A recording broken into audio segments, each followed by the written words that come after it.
is a Fox Sports presentation.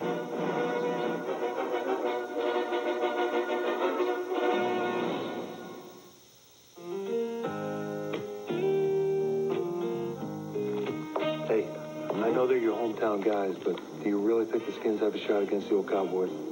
How you know whenever Washington plays Dallas, anything can happen. Hey, good morning, guys. TB. Oh, man. Hi.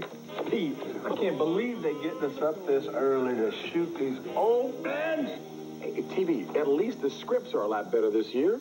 A lot more subtle. No more of that carnival stuff. This stuff is for real. I like what they're doing. Hey, you guys know where they're filming the opening? Yeah, right down the hall, second door on your left. Yeah, you know what? My agent actually insisted on it, you know? I do have an image I have to be careful about. Morning, guys. Come on. Hey, wait a minute. Was there a revision to today's script that I haven't seen yet?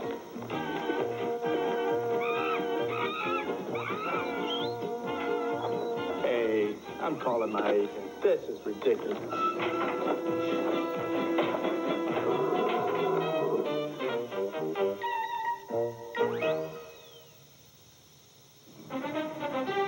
Week 14 of the NFL, and if you think the weather's full of surprises, hey, look at the cold fronts and pressure systems we've got.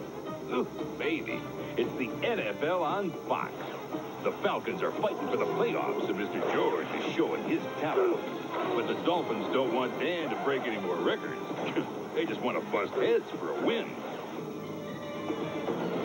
Jim and the Saintly Ones will need a divine act and a winning streak to make the postseason, while Drew and his Pack Boys are gunning back into the race.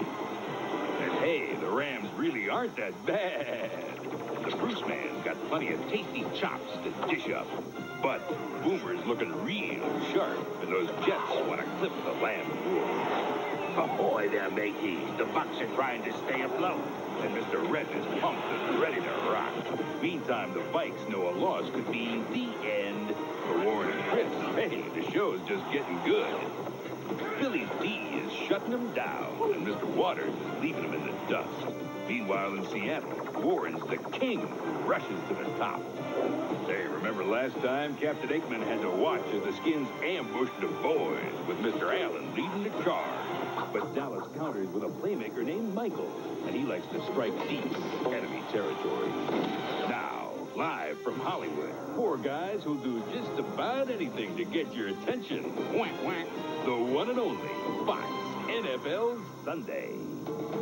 Week number 14 in the NFL, and the stretch run for the playoffs is in full stride. It's a doubleheader Sunday, and every game has playoff implications, headlined by a shootout in Miami between the Dolphins and the Falcons.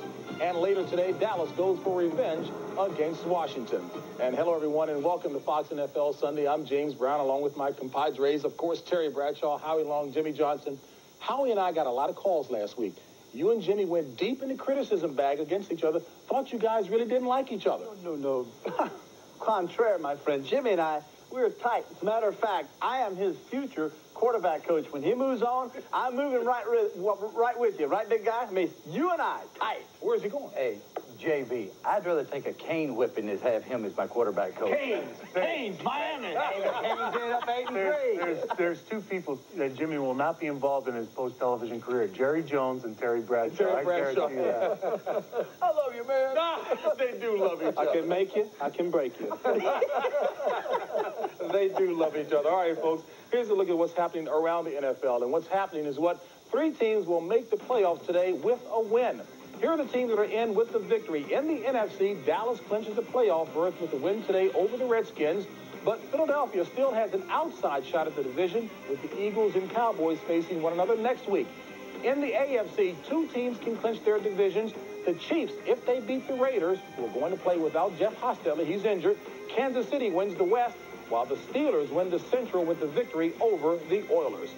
All right, folks, on the franchise move front, league officials will meet this week with Cleveland Mayor Michael White to examine the city's funding, essentially to check whether there is truly $175 million available for immediate improvements to Cleveland Stadium.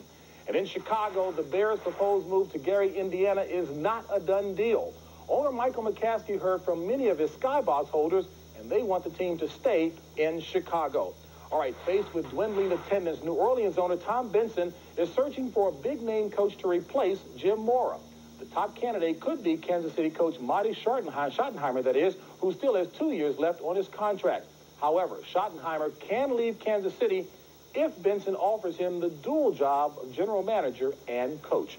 All right, time now for our Fox Watch, and to start things off, we send you out to Joe Riley Stadium in sunny Miami, where the Dolphins and Falcons are preparing for today's upcoming game.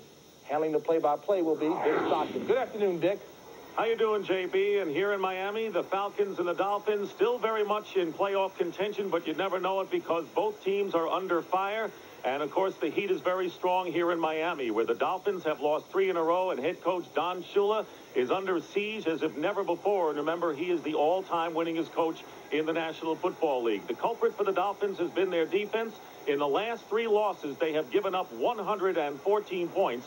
And today, the reliable cornerback, J.B. Brown, is out, and Terrell Buckley will be in there. He could be the target against the run and shoot. As far as the Falcons are concerned, they're 7-5, but they allowed 40 points against, of all teams, the Cardinals in their overtime loss last week. So one team's going to get healthy today.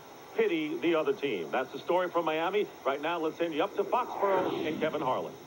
Dick, 30 degrees, sunny but very windy for the Patriots and the Saints here in Foxborough. New life for New England and New Orleans. Both teams weathered 5-game losing streaks, but both teams have rebounded well. Patriots have won 4 of 6. The Saints, led by Jim Everett, have won 5 of 7 games. So it turns out for us that we have to be extremely good in December, and that's what we plan on doing. If we can put ourselves in a position to go 1-0 today, go 4-0 for December, we put ourselves in a fine position to continue from there. Good news defensively. Eric Allen on Sunday night twisted an ankle, did not practice all week long, but will start and will play today.